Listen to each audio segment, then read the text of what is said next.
పాకిస్తాన్ ప్రయోగించింది భారతదేశం పైకి. ఆ డ్రోన్ ని మనం నేలకూలుస్తున్నటువంటి దృశ్యాలు కూడా ఆర్టీవీ స్క్రీన్ పైన చూడొచ్చు. ఇప్పటికే పాకిస్తాన్ ని మనం చావ చితకొట్టాం.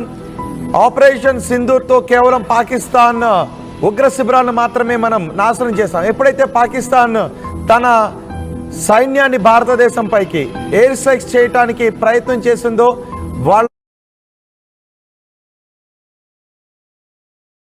మిసైల్స్ నిర్వీర్యం చేశాం.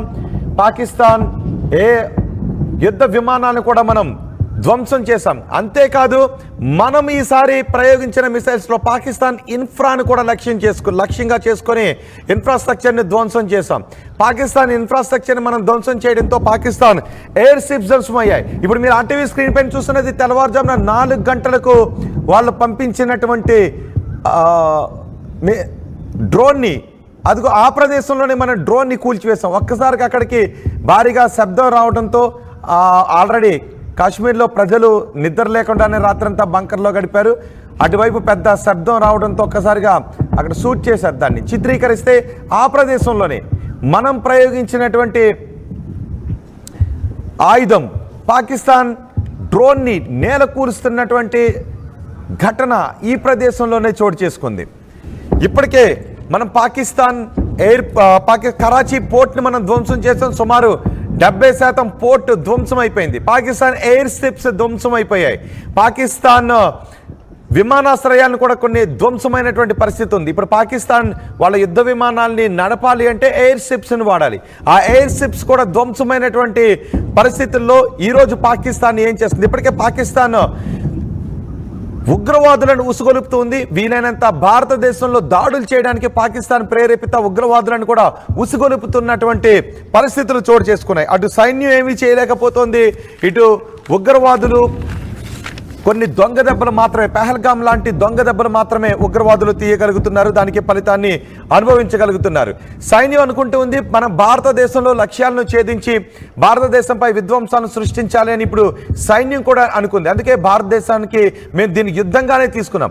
భారతదేశం మా ఉగ్రవాదులపై చేసినటువంటి దాడిని మేము యుద్ధంగానే తీసుకున్నామంటూ వాళ్ళ యుద్ధ విమానాలను పంపించడంతో ఆ యుద్ధ విమానాలను కూడా నేలకూల్చాం. ఇక పాకిస్తాన్ ఏమీ చేయలేక ఉగ్రవాదులకు కూడా ఉసుగొలుపుతున్నటువంటి పరిస్థితులు కనిపిస్తున్నాయి. ఇప్పుడు మీరు ఆర్టీవీ స్క్రీన్ పైన చూస్తున్నటువంటిది తెల్లవారుజామున 4:15 జమ్మూపై పాకిస్తాన్ మరో డ్రోన్తో విరుచుకుపడే ప్రయత్నం చేస్తే దాన్ని కూడా మనం గాలిలోనే పేల్చేసాం.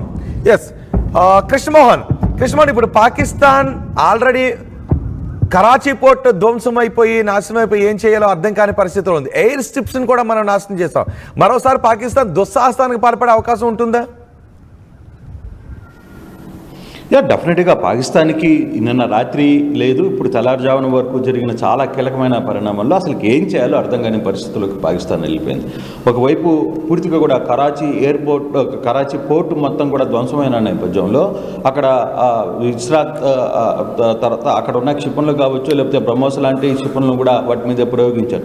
మరోవైపు టర్కీ నౌక అరేబియా సముద్రంలోకి వస్తుందని చెప్పి ఆల్రెడీ వాళ్ళు సపోర్ట్ చేసుకునేదానికి టర్కీ నౌకను కూడా పంపించారు. కానీ ఆ టర్కీ నౌక కరాచీలోకి రాకుండానే కొంత అక్కడే ఆపేసిన పరిస్థితి ఉంది. ఇప్పుడు పాకిస్తాన్కి అండగా వచ్చిన టర్కీ నౌక ఏం చేయబోతుంది అనేది కొంత దాని మీద దృష్టి పెట్టారు. ఎందుకంటే చైనా వస్తువులు నిజంగానే మన ఇండియాలో చైనా వస్తువులు అంటే ఇది చైనా సరఫరా అంటాం మనం సర్వసాధారణంగా. ఎవరు ఏది ఉన్నా కూడా ఇవి కనపడితే ఇది చైనా సరఫరా అంట. నిజంగానే ఇప్పుడు JF-17 కావచ్చు, ఈ రెండు కూడా చైనా సరుకులని ప్రూవ్ అయినాయి. అలాగే అమెరికా ఇచ్చిన F-16 కూడా కూల్చేసిన పరిస్థితి. అంటే మన దగ్గర ఉన్న ఎయిర్ డిఫెన్సివ్ వ్యవస్థ అంత స్ట్రాంగ్గా ఉంది. అదే పాకిస్తాన్కి ఎయిర్ డిఫెన్సివ్ వ్యవస్థ HQ-9 కావచ్చు, HQ-16 కావచ్చు, ఈ రెండింటిని కూడా చైనా నుంచి కొన్నారు. వాటిని మొన్న పాకిస్తాన్ ప్యారేడ్లో పెద్ద ఎత్తున ఇవి శత్రు దేశాలకి చుక్కలు చూపిస్తాయి, ప్రధానంగా భారతదేశానికి చుక్కలు చూపిస్తాం ఈ రెండింటితో అని చెప్పి వాళ్ళు ఎయిర్ డిఫెన్స్ రిపబ్లిక్ డే రోజు వాళ్ళు చేసుకున్న ప్యారేడ్లో కూడా వాళ్ళు అవన్నీ చూపించారు. కానీ వాటిని ఒక్కరోజే నిన్న రాత్రే భారత సైన్యం పూర్తిగా కూడా కూల్చేసిన పరిస్థితి. అయితే ఇప్పుడు వైమానిక దళంగా లేకపోతే డిఫెన్స్ డ్రోన్స్ తరఫున ఈ రెండింటికి ప్రధానంగా ఒక యుద్ధంలో ప్రధానంగా వైమానిక దాడులు అనేది చాలా సీరియస్గా భావిస్తారు ఏ దేశమైనా సరే. అందుకే దాన్ని చాలా డిఫెన్స్ వ్యవస్థని చాలా శక్తివంతంగా నిర్మించుకోవాలని ఒక ప్రయత్నం. కృష్ణమోహన్ ఎప్పుడైతే మన మిసైల్స్ వెళ్ళి పాకిస్తాన్ ప్రధాని ఇంటి దగ్గర పడ్డాయో కొన్ని వార్తలు వస్తున్నాయి. పాకిస్తాన్ ప్రధాని వణికాడు అని, పాకిస్తాన్ ప్రధాని వణకటాన్ని, అతని ముఖంలో ఒక ఏడుపు ముఖాన్ని కూడా మేము గమనించాము అంటూ వార్తలు వస్తున్నాయి. అందుకే ఇప్పుడు పాకిస్తాన్ ప్రధాని బంకర్లో దాచిపెట్టారు. ఏడుస్తున్న పాకిస్తాన్ ప్రధాని ఫొటోస్ బయటకు వస్తాయి. ఎక్కడ సైన్యంలో ఆత్మస్థైర్యం దెబ్బతింటుందో అనే భయంతో కూడా పాకిస్తాన్ ప్రధాని బంకర్లో దాచిపెట్టారని తెలుస్తోంది. పాకిస్తాన్ ప్రధాని బంకర్లో దాచిపెట్టి మళ్ళీ ఉదయం 4:15 ఇంకొక డ్రోన్ పంపించారు. అట్లీస్ట్ ఆ డ్రోన్ అయినా టార్గెట్ హిట్ చేస్తే అది ప్రధానికి చెప్తే ఒకవేళ హ్యాపీ ఫీల్ అవుతాడేమో, నవ్వు ముఖం చూడొచ్చేమని. దాన్ని కూడా కూల్చేసేసరికి ఇప్పుడు పాకిస్తాన్ ఆర్మీ ఆత్మస్థైర్యం దెబ్బతింది.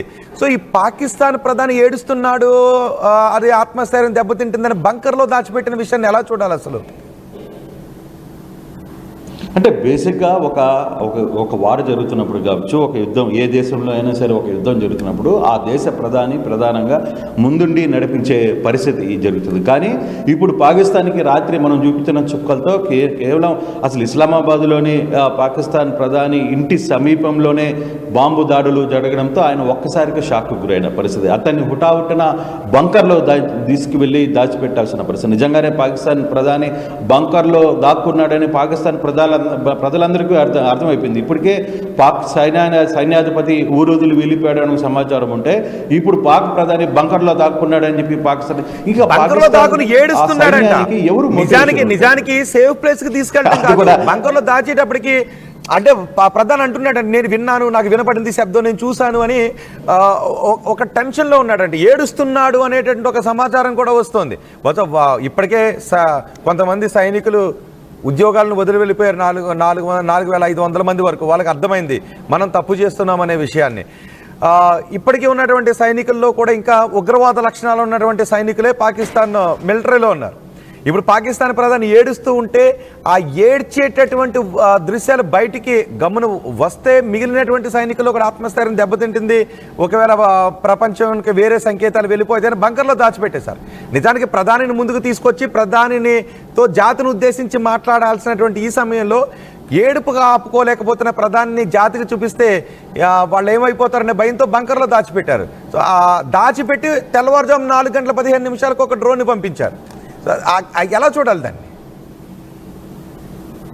అంటే బేసిక్గా ఈరోజు ప్రధాని రాత్రి ఏడ్చాడు. నిన్న ముందు రోజే పార్లమెంటులో సాక్షిగా అక్కడ వాళ్ళ ఎంపీనే, ఆయన కూడా ఎక్స్ ఆర్మీ నుంచి వచ్చి ఎంపీ అయ్యాడు. ఆ ఎంపీనే అసలు పూర్తిగా కన్నీళ్లు పెట్టుకోండి పార్లమెంట్లో, వాళ్ళ పాక్ పార్లమెంట్లో క్లియర్గా ఏడ్చేసి పాకిస్తాన్ని రక్షించాలి, ఆ దేవుడే రక్షించాలి, ఈ యుద్ధాన్ని మనం చేస్తున్నది ఎటువంటి పరిణామాలకు తీసుకుంటే తలుచుకుంటేనే ఏడుపు వస్తుంది, ఇక్కడున్న పాకిస్తాన్ ప్రజల్ని రేపు ఉదయాన్నే లేచి చూడగలమా అని ఆయన ముందుగానే ఏడ్చాడు. అంటే హీ నోస్ ఏం జరగబోతుంది అనేది, నిన్న రాత్రి ఏం జరగబోతుంది అనేది ఆయన ఉదయాన్నే పసిగట్టగలిగాడు. కారణం ఏంటంటే అతను ఆర్మీలో పనిచేశాడు, పాక్ ఆర్మీలో పనిచేశాడు, ఒక మేజర్ రోల్ స్థాయిలో పనిచేశాడు. ఆ వ్యక్తికి క్లియర్గా తన శక్తి ఏంటి, పాకిస్తాన్ దగ్గర ఉన్న యుద్ధానికి ఉన్న శక్తి ఏంటి, వాళ్ళకున్న మైనస్లు ఏంటి, వాళ్ళకున్న శక్తి ఏంటో పూర్తిగా కూడా అట్ ద సేమ్ టైం భారత దగ్గర ఎటువంటి శక్తి ఉంది, ఏం చేయగలదు భారత్ అనేది అతనికి తెలుసు. కాబట్టి క్లియర్గా పార్లమెంటు సాక్షిగా ఈరోజు పాకిస్తాన్ని రక్షించాలంటే ఒక